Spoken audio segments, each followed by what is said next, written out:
my case, they had, those youth, again, you gotta love them to really try anything. They sued the state of Pennsylvania because their dormitories were awful. And they came to the office and asked if we'd arrange a meeting with the chancellor of Pennsylvania State University of Higher Education. So we did. And they presented the facts that Cheney University for over 3 decades had been getting less per capita, per student, than any of the other 10 universities. They got their dorms redone. They also got a STEM building to bring together all their physics and math and all those kind of courses. I bring that up because my experience has been that sometimes I think Democrats have a labeling problem. And I bring this up because I always felt we need to be like Ronald Reagan, the shining city on the hill, or something like that. And I bring this up in this discriminatory way, whether it's conscious or unconscious, because I just think we have to have the labeling done right. So, for example, when critical race theory came out, I can remember Tucker Carlson saying, I don't watch Tucker Carlson, okay, but I remember him saying in the newspaper, I've been arguing about critical race theory for over a year, but to be honest with you, I still don't understand what it is. We have critical race theory, it's in a sense in the Navy. It was a phrase that was established by Admiral Hyman Rickover, first Jewish admiral we had, the father of the nuclear navy. And what he would say before any officer went to a nuclear ship at sea, and you know how everybody is, I mean, when I put my head down on an aircraft carrier, 75 feet from me was the reactor. And so what he would say to the officers who ran this is, expect what you inspect. For unwarranted biases or bad practices may be slipping in, even unconsciously. Expect what you inspect. So what do I mean by that as far as critical race theory? Take kidneys. First organ ever transplanted in America. And so when they established the National Organ Transplant Program, somebody, when they did it, said the black man has more body mass and it secretes more amino acid creatine than the white man. And therefore, when we put those two onto the waiting list, which determines when you get that kidney for a life-saving operation, we've got to take away the advantage of the black man because he can wait longer. So they put an 18% modifier into the algorithm, which means they had to delay the black man 6 to 7 years. Now, it may not be as bad, you might think, as last time we hung a black man in this United States of America in 1950, where he stole $1.50 from a white woman, sentenced to hang, went all the way to the Georgia State Supreme Court. They affirmed the sentencing to be hung because they pointed to the extenuating circumstance of the white woman's statement that the man had been disrespectful to her when he took $1.50 out of her purse. But yet, is what I was talking about in the kidney incident really that different? They discovered it was a mistake and bogus to have done that in 1993. You know when they finally changed it? 2 years ago.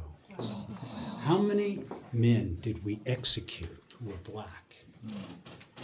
That's kind of, to me, all critical race theory was. Look at the system, see what's there, you don't even know it. Expect what you inspect, but then be accountable. And Joanne and Louis, that brings me to you, if you haven't fallen asleep. I bring that up because, Joanne, where is she? She's right here.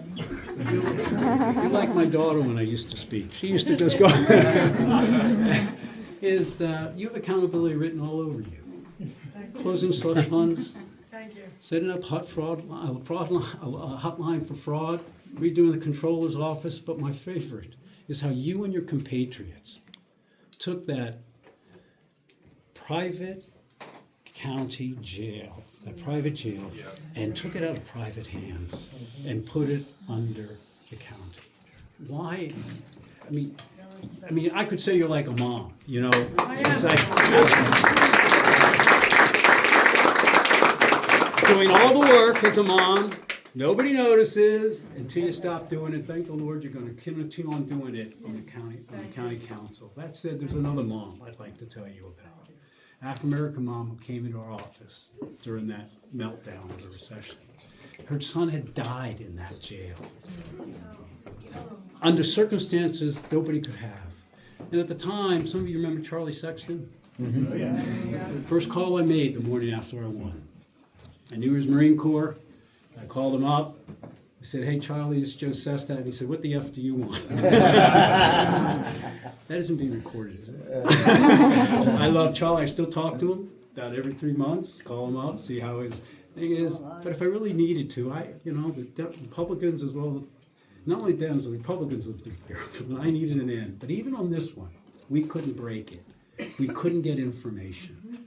So Billy called in Walsh, the Justice Department. We could not do what you did. We got them fired, but we couldn't get to the end for satisfaction of that one crime. But we got them fired. They were from Texas, and you were the final ones with your compatriots that did this. Thanks a lot.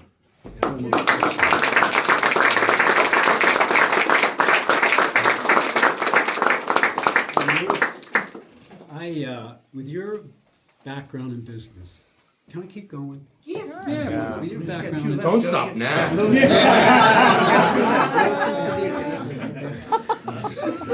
Well, I noticed Vince, I'd done him, he fell asleep. But your background, your financial integrity, your commitment to making sure every dollar is used efficiently, making sure it's used effectively. You're going to do great there, but in your spare time, since you've done so much, I think you should send your resume to Washington, D.C. to replace Elon Musk. And, I say that because I think Elon, like many people in government, has fallen prey to that beautiful but yet sad ballad by Johnny Lee, "Looking for Love in All the Wrong Places." You take one of my favorite agencies, the Consumer Financial Protection. I meant to mention that about you. It parallels your work. It was the most proud votes I ever put on. But you take USAID, which I feel, along with the State Department, is our front line of defense. And they've demolished it. But I don't think they understand what it does. You take Myanmar. That junta took over. And when they took over about 5 years ago, USAID, through a quiet line of funding, stayed there and got out over 1,000 people, like refugee response, got them out that were on the headhunters list of the junta, so that if they did come back, they wouldn't forget us. But when that earthquake happened in February, and 5,000 were left homeless, 3,500 died, we had 3 USAID people who landed on the ground within 24 hours, sort of like the FEMA that arrives initially to handle everything coming. And we announced $2 million were sent there, or were going to be sent. As of today, you can't find a database that shows that. Because I counted after 3 agencies, 65 that have been closed, archived, or just not even kept up to date, including USAIDs. And so the $2 million never showed up. What did show up was $6.5 million, along with 600 workers from China with heavy equipment to help out, as they realign themselves closer and closer with that country, because they want to continue to build a deep water port in the Bay of Bombay that will match the one they just completed in Cambodia, where its aircraft carrier can sit, purposely sit for that, which matches their naval base in Djibouti. And so, in my mind, I think that this administration is painfully unaware that America's strongest power is its power to convene, to bring together peoples and nations of this world in a common cause. It's what we have done ever since World War II to prevent having a third world war, building hundreds of multilateral organizations in health, in education, in technology, including 75 defense agreements, treaties, and coalitions that won the third Cold War against the Soviet Union without firing a shot at it. We lit a flame of justice in a global accord, in a rules-based world order, based upon our universal values that made us all, for those who joined that, safer, stronger, healthier, more literate, and therefore more prosperous. And to watch that be dissipated today is one of the most harmful things because you don't notice it day in and day out. But that to me is one of the more harmful things that I think has been occurring. And so, and if I could just stay for a moment on this ability to understand, do I have to end? No, but I think a lot of people want to get a chance to talk to you, so. Okay, I can stop right here. No, You can say something about Sadiq, what? Oh, no. my man. Do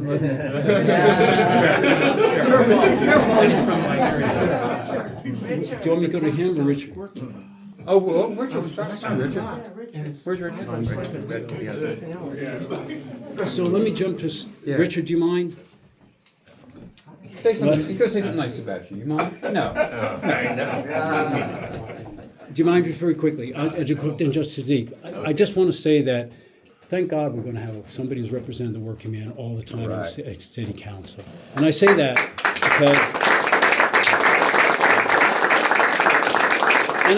because I don't just mean unions. Because AFL-CIO preamble to its constitution makes it very clear that their mission is to improve the lives of all working families. And I believe that we Democrats have lost too much of the working family, in particularly in the rurals. We tend to forget that they're the ones who gave us the energy for 150 years. They're the ones who gave us the agriculture for 150 years. And they're the ones who give us their youth for war. Still today, 14 states give us 42% of all our recruits. And they haven't forgotten that. And so therefore, sometimes when we seem singularly focused on forgiving college loans, Right. we tend to forget about the kid who has lost their tractor job. But when he wants to get another tractor job, you can't because the corporations are gobbling up the foreign phones and all their tractors are autonomous. And I just wanted to say that we have got to be able to remember them. And I think we need to do much better at it, and people who can talk with them and to remember them. If I could switch over to Samar, Sadiq. Sadiq, Kamar. I'm right here, sir. Yeah, sir, VD, sir, you have Serving. service and service. Yes. You know, you've done law enforcement, quite Absolutely. varied industries. You've been there, you've done it, brother. Let me tell you, thank you. for Thank your you. service.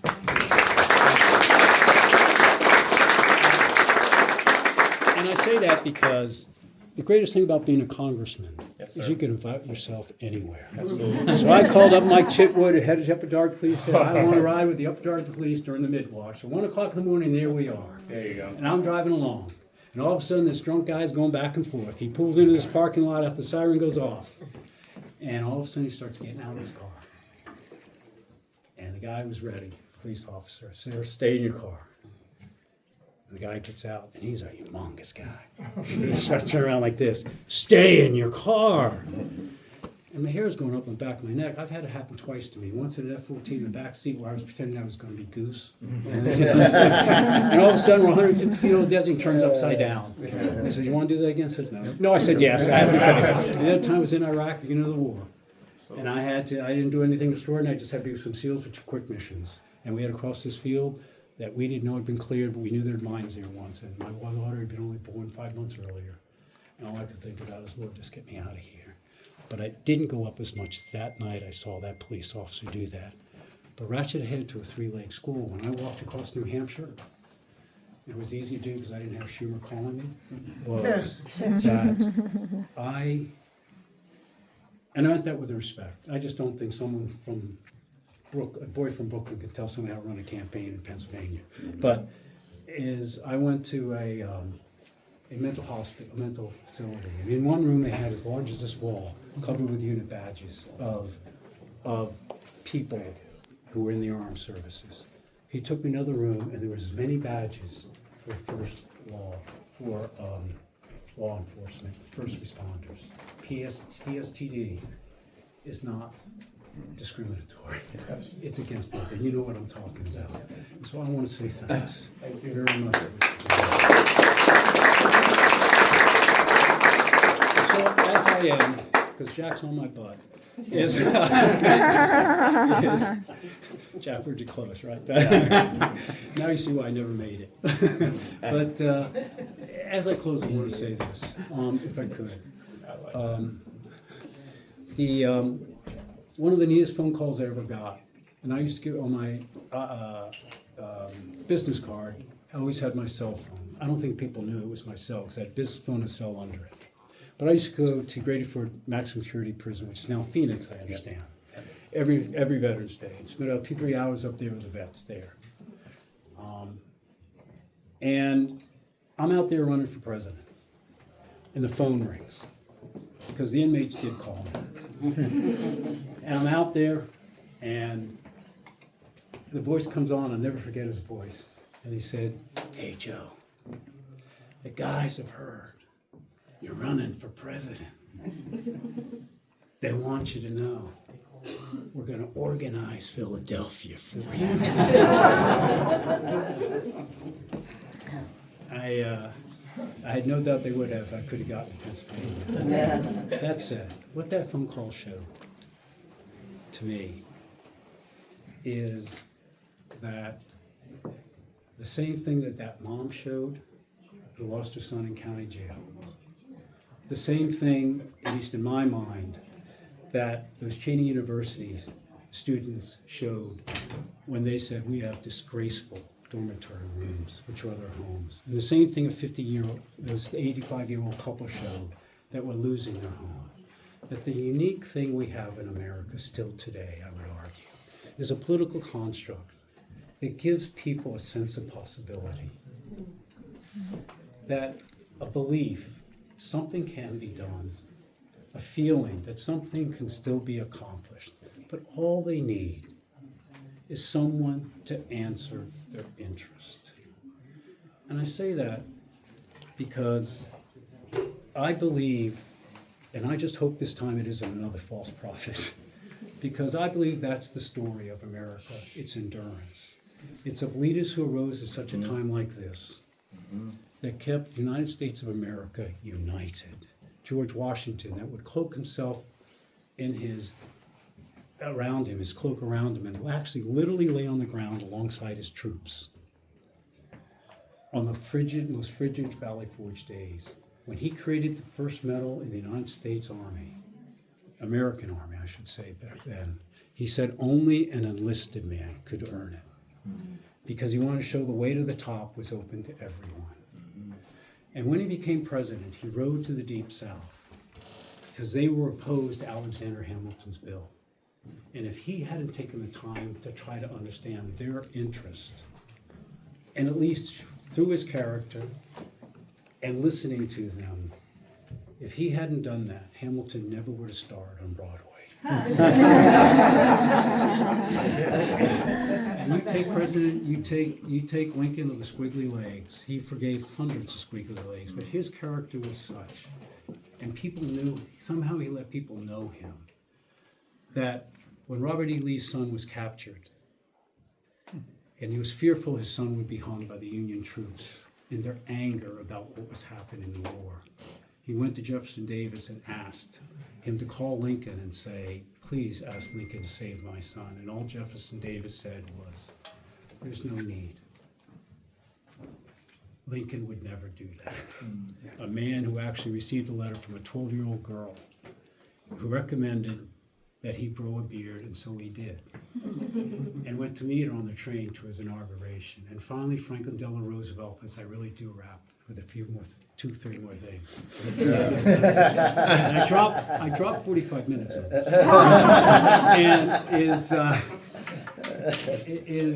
at the end, is Frank Delano the best story I've ever heard of him, and how he somehow knew how to tell people that he knew them, was when a reporter saw his casket drop going by in a southern town. And after it passed, he saw a black man weeping. And he went over to him and said, "You must have known the president." And he said, "No." but he knew me. And you know the story. I'll end with the last two paragraphs in my mind is, I believe that's what we need today. It isn't just a politician who has well-crafted rhetoric, is too long-winded,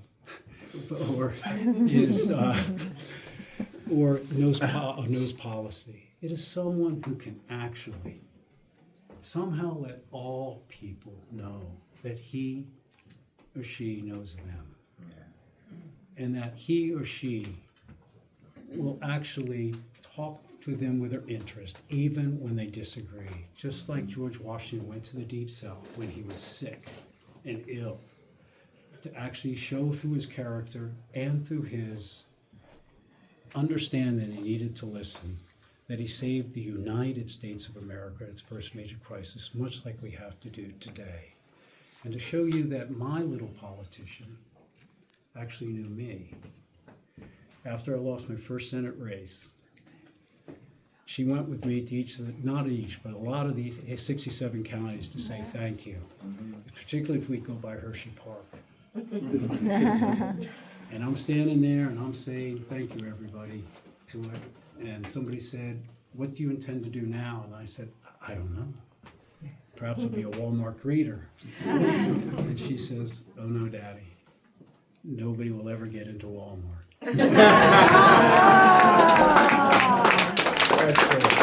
I added that one for Jack. But thank you. But always remember, she was human nature at its most raw in politics.